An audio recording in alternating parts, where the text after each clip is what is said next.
see vaieldav, aga ütleme, õppimise puhul küll jah. Et ma ei tea, ma teen sotee jaoks teen suurt väikselt ja saan nagu hoogu küll, on ju, aga kui ma tahan hüpata kõrgemale, siis loogiliselt ma pean tegema natuke võib-olla sügavamalt kiiremini, et selles mõttes aga. Siis see lennu asend on seal keskel meil on ju, see on see, mida me tahame nagu näidata, et see pildihetk on ju, ja sellepärast me peame seda saama kiiresti, et ma ei tea, seesama front leap, mida ta seal teeb, on ju, et me ei lähe, front leap ei ole nüüd nagu see, on ju, kuigi lastega võib-olla alguses on, aga et see lõppeesmärk ei ole meil hüpata sealt nagu lihtsalt läbi kuidagi, vaid meil on eesmärk hüpata sinna ülesse, korraks seal püsida pildi jaoks ja siis alla tulla. Kui keegi on käinud tantsufotograafi juures, üritanud hüppeid pildile saada, siis ma ütlen, et tehke seda lihtsalt kas või nagu oma nagu sellise enesearengu või võtke seda koolitust, sest see näitab, kui aeglaselt me tegelikult hüppame asenditesse. Hüppepildid on nagu minu meelest kõige keerulisemad, sest et seal üleval nagu selle 1 sekundi seista on nagu väga keeruline. Ja tantsijad arendab see ka. Ma ühe noortegrupiga kunagi käisin pildistamas ja siis ma näen tantsija arengut hüpates, kui ta teeb seda pilti, siis ta peab lihtsalt nii kiire olema ja ta kuidagi nagu kohe leiab mingid uued nagu viisid, kuidas seda pilti siis teha, nagu uued mingid varud oma kehas, et see on jah päris hea võimalus. Ja siis kui me lendame, siis asen kiiresti ja raskuskese võimalikult kõrgele. Et näiteks ka, kui ma siin lähen, siis see ei aita mul seda raskuskeset kuidagi tõsta, aga kui ma lähen natukene kiiremini, siis ma proovin nagu tekitada seda tõstet seal, et raskuskese on kuskil siin, ma pean nagu selle saama üles. Ehk siis kui ma tõukan, siis ma tõukan nagu üles, mitte edasi, aga siin ma nagu, see kaar on hästi lauge, aga ma tahaks ideaalis, et ma käiksin nii nagu veitsa kõrgemale, et siis kiirus ja nagu mõtled, et tõstad seda raskuskeset. Nii. Ja maandumisel on siis võib-olla kõige see maandumise teema on see kõige suurem ohukolmnurk alati, on ju, et mida nagu treeneritena minu meelest meil on nagu ülisuur vastutus väga palju parandada, et sa võid vaadata, et see hüppe isegi näeb välja, aga kui ta maandub sealt nagu kehvasti, siis see lihtsalt ei ole jätkusuutlik tema keha jaoks. Ehk et siis maandumine on nii ees, väga tähtis, jala peale maandumine on mega ohtlik, eriti juba väga keerulistest hüpetest, mõnda switch'id või mingid pöördega keerulised spinning diskid, mis iganes. Maandume läbi sirutatud jalalaba. Mina ütlen, et seda on nagu amordid, on ju, et ma sirutan ja maandun läbi päka, et ma saaksin oma jalalaba ja keharaskuse ilusti vastu võtta. Kui maandun siia, siis on kohe nagu, sa juba kuuled seda põrutust, on ju, et see aitab mul nagu oma liigeseid ja kogu keha tervist ilusti hoida. Ja siis maandumisel veel üks väga tähtis teema, mida rääkida, on see põlve ja jalalaba joondus, on ju, et ma hüppan, siis ma pean maanduma ikkagi varvast põlve ühele joonele, on ju, et mitte tekitada selliseid väänamisi sealt. Ja siis tuleb jälle mängus üks lieed teema, et me õpime ju siin tegelikult kontrollima seda joondust. Et see üks väike osa oskus maandumisest tuleb meil juba soojendusse näiteks sisse siin. Sest tehnika kõik on nagu omavahel nii seotud. Okei.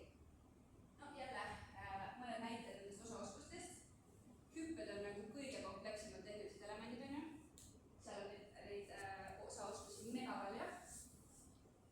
Aga jällegi, mõned koordinatsioonilised asjad. Et ma saan aru, kuidas me seda preparatsioonida näeme. Seega, lastega võib-olla hakkame sellest pihta. Või see ka juba hüpe, aga et saaks aru. Või kui meil on näiteks pöördega hüpped, näiteks kalipsod, on ju, siis mul praegu on selline tore grupp, kus on mõned sellised juba nagu kesktase ja veits nagu isegi kõrgema kesktaseme poole peal. Ja siis on mõned, kes esimest korda nagu teevad tehnikat. Ja ma siis mõtlesin, et okei, kalipsod, et me nende suurte nagu kogenumatega oleme neid juba harjutanud, on ju. Ja siis on nagu pool gruppi, kes ei saa aru sellest preparatsioonist. Nende jaoks on see lihtsalt nii raske, on ju. Et siis ka, ma ei saa nendega hakata hüppama, sest hüppad, kui nad ei saa sellest preparatsioonist aru. Siis me nendega teemegi üleval, all ja uuesti ja lähed ja las nad teised hüppavad, aga me teeme seda jupi nagu teie korda.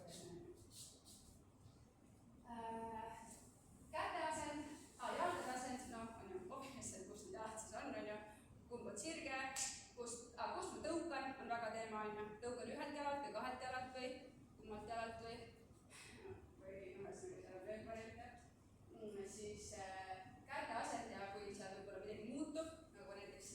positsiooni, et okei, avan ja mis nüüd saab, et nad ei kukuks kuskilt alla, on ju, vaid et ma korjan need siis kokku tagasi.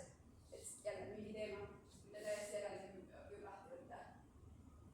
Joondus saab mõtlen jälle siis kas nelinurk või noh, mis selles hüppes parasjagu vaja on, võib-olla taha painutust, on ju, et siis ka, kui ta näiteks peab painutama 2 jalaga taha, et ta painutaks tõesti 2, mitte 1, on ju.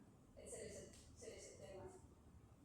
Näiteks seesama selline hüpe, kus ma lähen siit painutlusse, et siis ma ei läheks nagu 1 jalaga vaata. Et jälgida oleks nagu sümmeetriline või hüpe eeldus.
või ühel jalal samamoodi teed oma näiteks päkale tõusud oma füüsilises osas on ju, ja siis paned siia lõppu näiteks mõned rullid veel, et ta nagu tekiks see stabiilsus on ju, et jalalava ei pea ainult üles-alla liikuma, vaid ta peab päris palju nagu külje pealt ka neid ju stabiliseerima.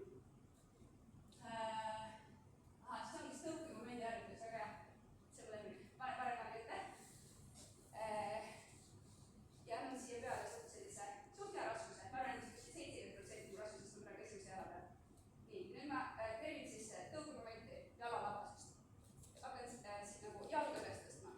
Hopp, hopp, hopp, hopp, hopp. Ja kui sa peeglist saad ennast korra vaadata, eesmärk on siis päkad selgeks saada. Et ma tõukaks läbi poolvarva, siis üles ja toon samamoodi ennast alla tagasi. Läbi poolvarva, läbi poolvarva, läbi poolvarva, läbi poolvarva, läbi poolvarva. Põlve võib julgelt tõsta. Hopp, hopp, hopp, hopp. Tundub veits imelik, aga jällegi annab mingi koordinatsiooni meile. Teise jalaga ka, teeb mingi 5 korda ära. Ja 1, ja 2, ja 3, ja 4. Ja lükkad seda jalavõlmi ette nagu pam-pam, pam-pam, pam-pam, pam-pam. Sääred hakkavad loodetavasti veits põlema ja jalad allad ja et just see nagu jala alumine osa on ka hüpetes tähtis on ju, mitte ainult reied. Nii, nüüd ma näitan ühe harjutuse. Ülikasulik, väga rõve, väga kasulik. Kuidas saada nüüd, võtame selle jala alumise osa, on ju, selle sama ja paneme siia veel ühe osaostuse juurde. Teged selle jala kõrguse arendamise. Anna tuleb äkki korra kannatama. Või okei, ma teen ise, sa hoiad. Sa oled praegu sõbrata, veel tugevasti seda kinni. Mina alates teen paari harjutus on ju, jälle selline hea asi, mida trenni vahel võtta sisse. Natuke allapoole. Ja nüüd ma hakkan siis, eesmärk on mu lisaks sellele sirutusele lisada jalg vastu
selle kohta on mega palju kirjandust, strength training for dancers, terve internet on täis seda. Sellel on nagu kõik teaduslikud alused, miks see on ülikasulik. Lugege, viige ennast teemasse, sest võib-olla jagate nagu seda vaimustust ka, et see on tõesti mega suure mõjuga. Ja hüpetes ma arvan, me näeme seda võib-olla selle esimesena, on ju. Mujal ka mingi see hüpetsendi. Ja siis maandumise, me seda juba rääkisime ka, et kohad õppega kontrollitud maandumise harjutused. Näiteks siis, seesama, võin siin teha näiteks pausi, on ju, kontrollin hästi teadlikult maandumist. Või siis näiteks kas või keskel lihtsalt harjutame, et kahelt jalalt kahele, kahelt jalalt kahele, kahelt jalalt ühele, ühelt jalalt ühele, on ju. Saad siin nagu leiutada neid erinevaid versioone. Kahelt ühele, alla, kahelt ühele, alla, on ju. Et siis jälgid, et need põlved ei rändaks, on ju. Ja teed kindlasti siis tantsijatega peegli ees, et nad ise saavad jälgida oma seda joomust. Suured juba väga hästi oskavad selliseid asju jälgida. Sest tihtipeale me töötame gruppidega ja on väga kasulik, kui tantsijad sa õpetad nagu ennast ise vaatamast, kuidas lihtsalt läheb kuluks, sa ei suuda neid kõiki korraga parandada. Nii, kord kogun ennast. Kas teil on kohe mingi selline teema või mingi osaoskus, millega te olete nagu hätta jäänud, et tahaks seda arendada, aga ei oska nagu kuskilt tähendada? Ma panen need korraks silmadega.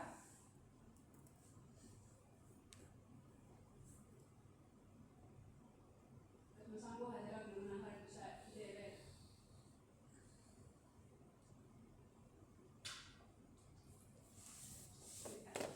Nüüd tuleks siis kirjutada ka põsata jälle. Üks asi veel. Korra mõtlesin selle peale, et ma just alustasin ühe lastengrupiga, kes on nagu nullist, täiesti nullist, on ju. Mul on selline uus väljakutse. Ma nüüd tunnen, et ma olen selleks valmis lõpuks, et võtta nullist täitsa need jumbud. Ja nendega alustan niimoodi hüppetreenimist, et kõigepealt õpetad inimesed hüppama ja ütled, et nüüd hüppa nii kõrgele, kui sa saad. Ja siis nad nagu hakkavad koguma oma jõudu. Nad üldse saavad aru, et nad peavad rakendama jõud selleks, et minna kõrgemale, on ju. Lapsed on harjunud nagu hüppama niimoodi, on ju, aga kui sa ütled, et nüüd hüppa nii kõrgele, kui sa saad, siis nad hakkavad nagu kasutama lihaseid, vaata. Et kõigepealt õpetame need hüppama nagu inimesed ja siis hakkame sirutama varbaid ja põlvi ja teeme väljapoolseid asju, on ju. Jah, alustad nagu sealt, kus nad tunnevad ennast juba semi-mugavalt ja siis lähme nende väikeste puhangustega edasi. Nii, noh, hüppame nüüd. Tõstame püsti, teeme jälle mõned hüppekesed läbi.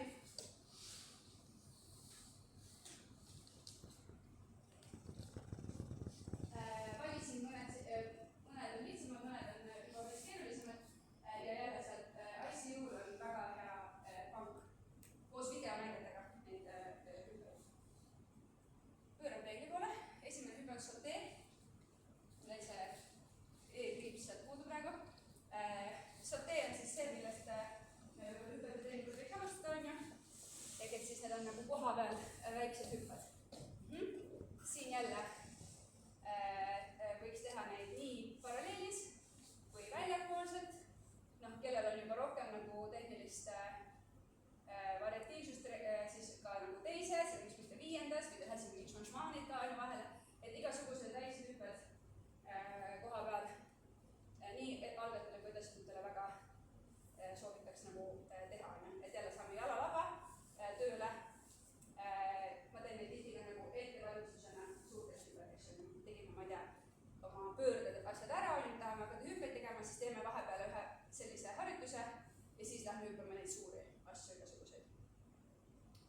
Hüppame siis täna niimoodi, et sa teed paralleelis 1, 2, 3, 4, esimese 1, 2, 3, 4, uuesti 1, 2, 3, 4 ja siis välja, sisse, välja, sisse. 4, 4, 4 ja siis välja, sisse, välja, sisse. See välja, sisse aitab aru saada sellest, et millal ma keeran ära, on ju. Väljapööre. Jälle väike osaoskust selle juures kohe.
siin kohe paar erinevat varianti, saate oma vastavalt oma huvile ja tänasele enesetundele proovida.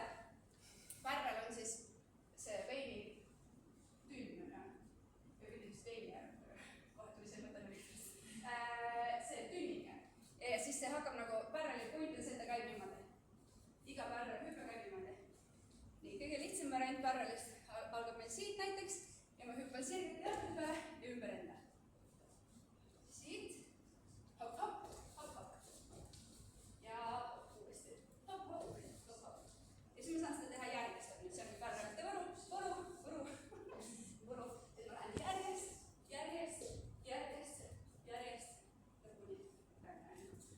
Nii, veits raskem variant pärrelist on teha seda kõverdatud põlvedega. Ma tõstan õhus põlved enda ette.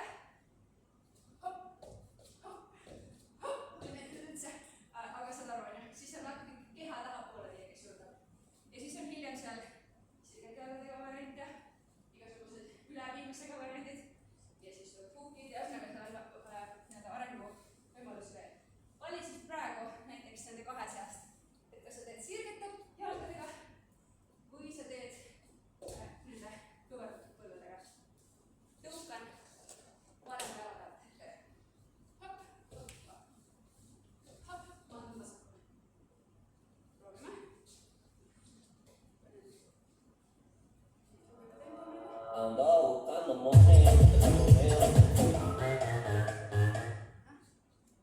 See on ka üks väike siuke võib-olla kedagi aitab. Mul on eraldi hüpete playlist, kus on ainult nagu hästi kõrge energiaga lood. Esiteks on mul nad sealt sorteeritud juba ära, et nad sobivad tempoga, aga teiseks hüpped on tavaliselt trenni lõpus. Kõik on juba mega väsinud, vaata. Ja siis sa paned peale selle. Proovige, see mõjub. Ja siis kõik on seal, ootavad oma järjekorda ja on siuke energia üleval. Proovime siis veel.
Siis on stag.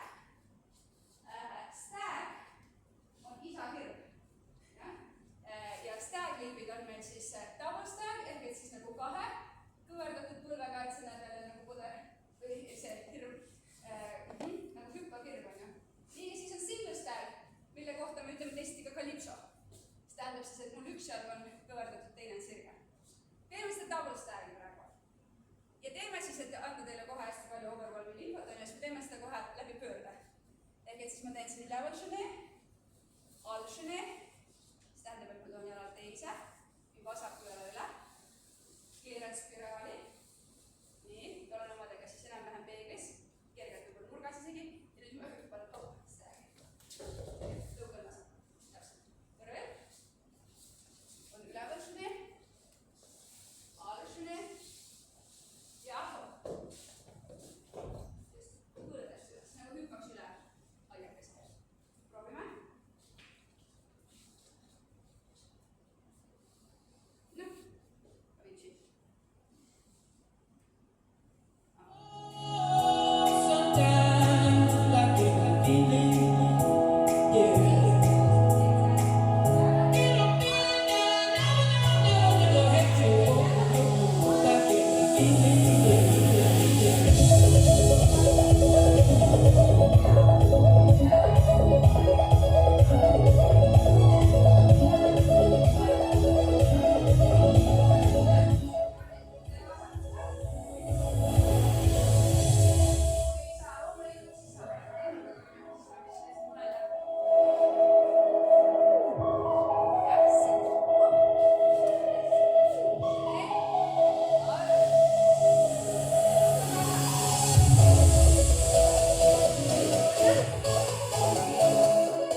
algab siit ja ma mõtlen selle peale klassikast nagu Grand Roll.